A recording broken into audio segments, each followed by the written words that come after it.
Hi friends, welcome to Big Topic. இந்த வீடியோல நம்ம பார்க்க போறது மிக முக்கியமான ஒரு கண்டென்ட் தான். ஆனா அதுக்கு முன்னாடி ஒரு சின்ன டிஸ்க்ளைமர் கொடுத்துக்கணும்னு நினைக்கிறேன். என்ன அப்படினா நான் வந்து தலபதி ஃபேன் அப்படிங்கிறது எல்லாருக்குமே தெரியும். ஆனா இதுவரைக்கும் அஜித் அவர்களை பத்தியோ அஜித்தோட இதுக்கு முன்னாடி வந்த படங்களை பற்றியோ நம்ம எதுவும் தவறாக பேசுனது கிடையாது. நிறையா நம்ம சேனல் அஜித் அவர்களை பற்றி கூட வீடியோஸ் போட்டிருக்கோம். ஆனால் அதை பற்றி எதுவுமே தவறாக பேசுனது கிடையாது. இப்போ வந்து புதுசாக அஜித் அவர்களை பற்றி எல்லாம் இல்லை, நம்ம ஆல்ரெடி நிறைய பேசியிருக்கோம். ஸோ அதை தான் இந்த வீடியோவில் சொல்லிக்கிறேன். ஏன்னா இது வந்து பிக் டாபிக் புது சேனல், அதனால் பெரிய அளவில் யாருக்கும் தெரியாமல் இருக்கலாம். அந்த ஒரு ரீசன் தான், வேறு ஒன்றும் இல்லை. ஸோ இப்போ வந்து ஸ்ட்ரெயிட்டாக வீடியோக்குள்ளே போயிடலாம்.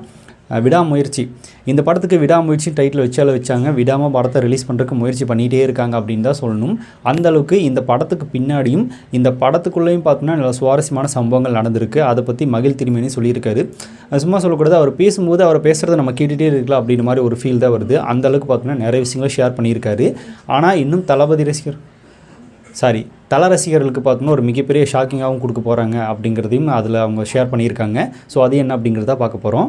ஸோ February 6th வர வியாழக்கிழமைன்னு நினைக்கிறேன் விடாமுயற்சி திரைப்படம் ரிலீஸ் ஆக போகுது. தலை ஃபேன்ஸ் எல்லாம் பார்த்தோன்னா வெறி கொண்டு காத்திருக்காங்க. கிட்டத்தட்ட 2 years ஆச்சு அவங்க வந்து தியேட்டரில் அஜித் சாரோட படத்தை செலிப்ரேட் பண்ணி அதுக்காக வெயிட் பண்ணிகிட்டு இருக்காங்க. புக்கிங் எல்லாம் பார்த்தோன்னா பயங்கரமாக புக் ஆகிட்டுருக்கு. ஸோ இப்போது இந்த படம் இவ்வளோ பாசிட்டிவாக வந்து ஃபேன்ஸ் மத்தியில் போயிட்டு இருந்தாலும் ஒரு நெகட்டிவான டாக் வந்து போயிட்டுருக்கு. அதாவது என்ன அப்படின்னா, இதை வந்து மகிழ் திருமேனியை இன்டர்வியூவில் சொல்லிகிட்டு இருக்கும்போது தலை ஃபேன்ஸ்க்கும் பார்த்தோன்னா கொஞ்சம் பயம் அப்படின்னே சொல்லலாம். என்ன அப்படின்னா, இந்த படத்தில் வந்து ஒரு சில விஷயங்கள் வந்து அஜித் ஃபேன்ஸ் எதிர்பார்க்குற மாதிரி இருக்காது அப்படிங்கிற விஷயத்தை இன்டர்வியூவில் சொல்லியிருக்காரு. அதாவது மிகப்பெரிய ஒரு ஆக்ஷனோ இல்லை அப்படின்னா வந்து மிகப்பெரிய ஒரு இன்டர்வல் பிளாக்கோ இல்லை அப்படின்னா அஜித் அவர்கள் பேசுகிற மாதிரி பஞ்ச் டைலாக்ஸோ இது எதுவுமே இந்த படத்தில் இருக்காதுன்னு சொல்லியிருக்காரு. மிக முக்கியமாக வந்து அந்த இன்ட்ரோ கூட வந்து அஜித் அவர்களுக்கு பெரிய அளவில் இருக்காது அப்படின்னு சொல்லியிருக்காங்க. ஸோ அப்படி இருக்கும்போதே ஃபேன்ஸ் வந்து தியேட்டரில் செலிப்ரேட் பண்ணுறக்கூடான ஒரு படமாக இது இருக்குமா இல்லையா அப்படிங்கிற ஒரு சந்தேகம் வருது. ஸோ இப்படியெல்லாம் இவர் சொல்லியிருக்கிறதுனால தியேட்டரில் தலை ஃபேன்ஸ் வந்து இதை செலிப்ரேட் பண்ணுறது எப்படி? ஒரு 2 வருஷம் கழித்து அவரோட படம் ரிலீஸ் ஆகுது. தியேட்டரில் பார்த்தோன்னா ஒரு விசில் கிளாப்ஸ் இந்த மாதிரி பார்த்தோம்னா பயங்கரமாக கத்துறது, அந்த மாதிரியான மூமெண்ட் இந்த படத்தில் எதுவுமே இல்லை அப்படின்ற மாதிரி அவர் சொல்கிறாரு. அதாவது இந்த சீன்ஸ்லாம் இருந்தால் தானே அந்த ரியாக்ஷன் ஃபேன்ஸுக்கிட்ட இருந்து வரும், அப்படி இல்லை அப்படின்னு சொல்லியிருக்காரு. ஃபஸ்ட்டு வந்து ஒரு டிஸ்க்ளைமராக அதை கொடுத்துட்டார் அவர். அதனால தான் பார்த்தோம்னா இந்த மாதிரி ஒரு பெரிய டாபிக் இப்போ போயிட்டுருக்கு. இப்போ சோசியல் மீடியாஸில் நிறையா சினிமா விமர்சகர்கள் இதை எடுத்து பேச ஆரம்பிச்சிருக்காங்க. மகிழ் திரும்பின்னு ஒரு சின்ன டிஸ்க்ளைமர் இப்போவே கொடுக்குறாரு. படம் இப்படியெல்லாம் எதிர்பார்த்துட்டு வராதிங்க, இருக்காது அப்படின்ற மாதிரி சொல்லியிருக்காரு. ஆனால் படம் ஒரு ப்ரில்லியண்ட்டான ஒரு சூப்பரான படம் அப்படிங்கிறதையும் மகிழ் திருமேனி சொல்லியிருக்காரு. கண்டிப்பாக எல்லாருமே சாட்டிஸ்ஃபை பண்ணும் அப்படிங்கிறத கன்ஃபார்மாக இந்த இடத்துல உறுதிப்படுத்துகிறாரு. சில மொக்க படங்களுக்கே பார்த்தோன்னா பயங்கரமான பில்டப்லாம் கொடுத்து அந்த படம் வந்து ஃப்ளாப் ஆனது நம்ம பார்த்துருப்போம். ஆனால் இந்த படம் பார்த்தோம்னா அந்த மாதிரி ஆயிடக்கூடாது அப்படிங்கிற ஒரு டிசிஷனில் கூட பார்த்தோன்னா அவர் வந்து சரி நம்ம முன்னாடியே சொல்லிக்கலாம் அப்படின்னு ஒரு ஃபீலில் கூட அவர் சொல்லியிருக்கலாம். ஆனால் மகிழ் திருமேனி மேலே ஒரு மிகப்பெரிய நம்பிக்கை இருக்குது. அவரோட படங்களை பார்த்தோன்னா ஸ்டோரி ஸ்க்ரீன் ப்ளே அப்படிங்கிறது வேறு ரகத்தில் இருக்கும். ஆனால் இப்போ விடாமுயற்சி திரைப்படத்தோட கதையை வந்து இவரோட சொந்த கதை கிடையாது அப்படின்னு சொல்கிறாங்க. ஸோ அப்படி இருக்கும்போது இவர் எப்படி எடுத்திருப்பார் அப்படிங்கிற ஒரு சந்தேகம் இருந்துட்டு வருது. இதுக்கு நடுவில் இப்போ வர இந்த மாதிரியான சீன்ஸ் எல்லாம் படத்தில் இருக்காதுன்னு வேறு சொல்லிட்டாரு. ஏன்னா இந்த மாதிரி அதிர்ச்சியான தகவலை கொடுத்துட்டே இருக்காரு அப்படின்ற மாதிரி நிறைய பேருக்கு பார்த்தோன்னா ஒரு பயம் இருக்க தான் செய்யுது. ஆனால் அவரோட மேக்கிங் ஸ்டைல் அப்படிங்கிறது மாறாது. அது வந்து அவரோட ஸ்டைலு தான் இருக்கும். அது எல்லாருக்கும் பிடிச்ச விஷயம் கூட. அதனால் கண்டிப்பாக அதன் மூலமாக எனக்கு தெரிஞ்ச அஜித் அவர்களுக்கு ஏற்ற மாதிரி இந்த படத்தை அவர் மாற்றிருப்பார் அப்படிங்கிற ஒரு நம்பிக்கை இருக்குது. இப்போ அஜித் அவர்களே பார்த்தோன்னா இந்த படத்தை பார்த்துட்டு வந்து நான் எதிர்பார்த்ததையும் விட மேலே தான் வந்திருக்கு அப்படின்னு சொல்லியிருக்காராமா. ஆனால் மகிழ் திருமேனி சொல்கிறது வந்து இந்த மாதிரியான விஷயங்கள் படத்தில் இருக்காது அப்படின்னு சொல்கிறாங்க. அப்படின்னா எதுவாக இருக்க போகுது? அப்படின்னா என்ன மாதிரியான ஸ்டோரி உள்ள வச்சுருக்க போகிறாரு?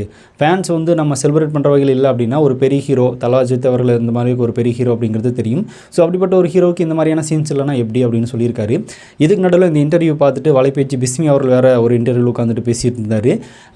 இது வரைக்கும் எந்த ஒரு ஹீரோவுமே வந்து பண்ண தயங்குற ஒரு விஷயத்தை அஜித் அவர்கள் பண்ணியிருக்காரு. அதுக்காக ஃபேன்ஸ்கிட்ட மகிழ் திருமேனி அவர்கள் பயங்கரமாக திட்டு வாங்குவார் அப்படின்னு வேறு சொல்லியிருக்காரு. அந்த அளவுக்கு பார்த்தோம்னா அது வந்து ஒர்க் அவுட் ஆகாத ஒரு சீனாக தான் இருக்கும் அப்படின்னு தான் அவர் சொல்கிறாரு. ஸோ அப்படி என்ன சீன் வந்து பண்ணியிருக்காரு அப்படிங்கிறது தெரியல. ஸோ இந்த மாதிரி எதிர்மறையான கருத்துக்கள் படம் ரிலீஸ்க்கு முன்னாடியே வந்துட்டுருக்கு. இதை வந்து முதலே வந்து ஃபேன்ஸோட தலையில் இறக்குறாரு மகிழ் திருமேனி. இதுதான் உண்மையாக இருக்க போகுது அப்படிங்கிறத சொல்லாமல் சொல்லிக்கிறாரு. அப்படின்னா என்ன, படம் வந்து ஃப்ளாப் ஆகிறக்கூடிய கண்டிஷன் தான் இருக்க போதா அப்படிங்கிற டாபிக் இப்போ அதிக அளவில் போக ஆரம்பிச்சிருச்சு. எனக்கு இதை கேட்டோன்னு ஒரு ஞாபகம் வந்துச்சு. அஜித் அவர்கள் பார்த்தோம்னா ஹீரோயிசம் அப்படிங்கிறத நிறைய படங்களை உடைச்சிருப்பார். அதாவது ஹீரோ வந்து ஒரு பில்டப் கொடுக்குறாரு, நான் இதை பண்ணியே தீருவேன் அப்படின்னு ஒரு சவால் விடுவார் அப்படின்னா அதை பண்ணி காட்டுவார். அதுதான் நிறைய படங்கள் நடக்கும். ஆனால் அஜித் அவரோட படங்கள் எடுத்துக்கிட்டோம் அப்படின்னா அப்படி ஒரு சவால் விடுவார், ஆனால் அதை அவர் பண்ண மாட்டார். அது வந்து அதுக்கு எதிர்மறையாக நடக்கும். இப்போ எக்ஸாம்பிளுக்கு பார்த்தோன்னா வீரம் திரைப்படத்தில் வந்து அந்த ட்ரெயின் ஃபைட்டில் தமன்னா மேலே பார்த்தோன்னா ஒரு துரும்பு கூட பட விட மாட்டேன் அப்படின்ற மாதிரி சொல்லியிருப்பார். ஆனால் அடுத்த செகண்டே பார்த்தோன்னா ஒருத்தர் கோடாரி வீசிடுவார். அவங்க உடனே கீழே விழுந்துருவாங்க, அடிப்பட்டு ஹாஸ்பிட்டல் எடுத்துகிட்டு போயிடுவாங்க. ஸோ சொன்ன இடத்துல அந்த வார்த்தையை காப்பாற்ற முடியாமல் போயிடும். அதே மாதிரி ஆஞ்சநேயர் திரைப்படத்துலையும் பார்த்தோம்னா லட்சுமியோட பையன் நினைக்கிறேன், அந்த பையனை காப்பாற்றுன்னு சொல்லி வாக்கு கொடுத்துருப்பாரு. ஆனால் அந்த பையனை கொன்றுவாங்க. ஸோ இந்த மாதிரி அந்த ஹீரோஸத்துக்கு ஏற்ற மாதிரி பில்டப்பாக பேசுவார். ஆனால் அது வந்து அதாவது செயல்படுத்த முடியாது. அதே மீறி அந்த வாக்கை காப்பாற்ற முடியாத சுச்சுவேஷனில் அஜித் அவர்கள் இருப்பார். ஆனால் இது வந்து ரியாலிட்டி அப்படிங்கிறது உண்மையான ஒரு விஷயம். ஒரு ஹீரோ அப்படின்னா இதை வந்து தொடர்ந்து நம்ம பண்ணி ஆகணும் அப்படிங்கிறது கட்டாயம் கிடையாது. நம்மளை மீறி சில விஷயங்கள் இப்படி தான் நடக்கும் அப்படிங்கிறத யதார்த்தமாக வந்து சில படங்களை அஜித் அவர்கள் கேட்டிருப்பார், பண்ணியிருப்பார். அதாவது என்னதான் ஒரு ஹீரோவாக இருந்தாலும், ஒரு கமர்ஷியல் படத்தோட ஒரு போலீஸ் ஆஃபீஸராகவோ இல்லை மிகப்பெரிய ரவுடியாகவோ இருந்தாலும் அந்த ஹீரோனால் சொன்ன வார்த்தையை காப்பாற்ற முடியாமல் போகிறக்கும் சில சுச்சுவேஷன்கள் அமையும். அதுதான் யதார்த்தம் அப்படிங்கிறத சில படங்களை அஜித் அவர்கள் உணர்த்தியிருப்பார். அதே மாதிரி தான் இப்போ விடாமுயற்சி திரைப்படத்துலையும் பிஸ்மி அவர்கள் சொல்லியிருக்கிற அந்த ஒரு சீனில் நடிச்சிருக்கிற வாய்ப்புகள் இருக்குது.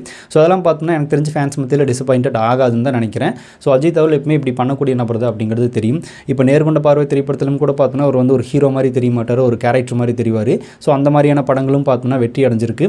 அதே மாதிரி என்ன இருந்தால் திரைப்படம், அந்த திரைப்படம் பார்த்தோன்னா ஒரு கமர்ஷியல் ஃபிலிம் மாதிரி தான் இருக்கும். ஆனால் அந்த படத்தில் ஹீரோ வந்து அருண் விஜய் மாதிரி தான் நம்மளுக்கு தெரிவார். அஜித் அவர்கள் பார்த்தோன்னா ஒரு மெயின் கேரக்டர், அவ்வளோதான். அவர் வந்து ஹீரோ மாதிரி இருக்க மாட்டார். அந்த படம் ஹிட் ஆகிருக்கு. ஸோ அந்த மாதிரி விடாமுயற்சி திரைப்படமும் பார்த்தோன்னா அஜித் அவர்களுக்கு கை கொடுக்கும் அப்படிங்கிறதுல எந்த ஒரு மாற்றமும் இல்லை. ஸ்டோரி, ஸ்க்ரீன் பிளே அப்படிங்கிறது மகிழ் திருமேனி அப்படிங்கிறதுனால கொஞ்சம் பயப்படாமல் இருக்கலாம் அப்படின்றது நிறைய பேர் நம்பிட்டு இருக்காங்க. அதை வந்து அவரும் காப்பாற்றிருப்பார். கண்டிப்பாக ஒரு நல்ல படம் பார்க்குற ஃபீலிங், ஒரு என்ன சொல்கிறது, ஒரு என்டர்டெயின்மெண்ட் ஃபிலிமாக இது இருக்கும் அப்படின்றத நம்பிக்கை கொடுத்துருக்காரு. ஆனால் நீங்கள் எதிர்பார்க்குற மாதிரி பஞ்ச் டைலாக்ஸோ, ஆக்ஷனோ, இன்ட்ரோல் பிளாக்கோ இல்லை இன்ட்ரோவெல்லாம் கிடையாது. ஒரு சாதாரண மனுஷனோட லைஃப்பில் ஒரு பிரச்சனை நடக்குது, அந்த பிரச்சனையை அவர் எப்படி ஃபேஸ் பண்ணுறாரு அப்படிங்கிறத இந்த படத்தோட கதை அப்படின்னு சொல்லியிருக்காரு. அதாவது ரியல் லைஃப்பில் நம்ம எப்படி ஃபேஸ் பண்ணுவோம், அதை தான் அஜித் அவர்கள் இதில் பண்ண போகிறாரு அப்படின்றத படத்தோட முழு கதையாக இருக்க போதாமா. ஸோ அதை அப்படி அவரோட ஸ்டைலில் கொடுத்துருக்க போகிறாரு அப்படிங்கிறத பொறுத்திருந்து பார்க்கலாம். ஆக்ஷன் அப்படிங்கிறதெல்லாம் பார்த்தோன்னா ஒரு சிலங்கள் இருக்குது, ட்ரெய்லர் பார்க்கும்போதே தெரியுது. ஆனால் நிறைய இடங்களில் பார்த்தோன்னா அஜித் அவரோட ஃபேஸில் அந்த பயம்ங்கிறது இருந்துகிட்டே இருக்கும். ஒரு சாதாரண மனுஷனுக்கு உண்டான ஒரு பயம் இருந்துகிட்டே இருக்கும். அதனால தான் வந்து ஹீரோயிசம் அப்படிங்கிறது படத்தில் இல்லையோ அப்படின்ற மாதிரி அவர் சொல்லும்போது இதெல்லாம் வச்சு தான் சொல்கிறாரோ அப்படிங்கிற மாதிரி ஒரு ஃபீல் வருது. ஸோ எதுவாக இருந்தாலும் பொறுத்திருந்து பார்க்கலாம். இன்னும் ஒரு 2 days தான் இருக்குன்னு நினைக்கிறேன் படம் ரிலீஸ் ஆகிருக்கு. கண்டிப்பாக ஒரு நல்ல வெற்றி படமாக விடாமுயற்சி அமையும் அப்படிங்கிற நம்பிக்கை இருக்குது. ஆனால் அதே சமயம் வந்து இவர் சொல்கிற மாதிரி ஃபேன்ஸ் வந்து டிசப்பாயிண்டட் ஆகிற மாதிரி இருந்துச்சு அப்படின்னா ஃபேன்ஸ்க்கே பார்த்தோம்னா கண்டிப்பாக கடுப்பாயிரும். ஏன்னா 2 வருஷம் கழிச்சு பார்த்தோம்னா அஜித்தோட படம் ரிலீஸ் ஆகுது, அதை வந்து செலிப்ரேட் பண்ணுறோம் அப்படிங்கிற மைண்ட் செட்டில் அவங்க இருக்காங்க. அதுக்கேற்ற மாதிரி ஒரு சீனாவது இல்லாமல் போயிடும். வெயிட் பண்ணி பார்க்கலாம். ஸோ நீங்கள் என்ன நினைக்கிறீங்க அப்படிங்கிறத கமெண்ட்டில் பதிவு பண்ணுங்கள். இன்னும் பிக் டாபிக் சேனல் யாராவது சப்ஸ்கிரைப் பண்ணாமல் இருந்தால் சப்ஸ்கிரைப் பண்ணிக்கோங்க. நிறைய இந்த மாதிரி சினிமா அப்டேட்ஸ் ஆகட்டும், ட்ரெண்டிங் நியூஸ் ஆகட்டும், பொலிட்டிக்கல் நியூஸ் ஆகட்டும் அப்படிங்கிறது நிறைய நம்ம சேனலில் தொடர்ந்து வரப்போகுது.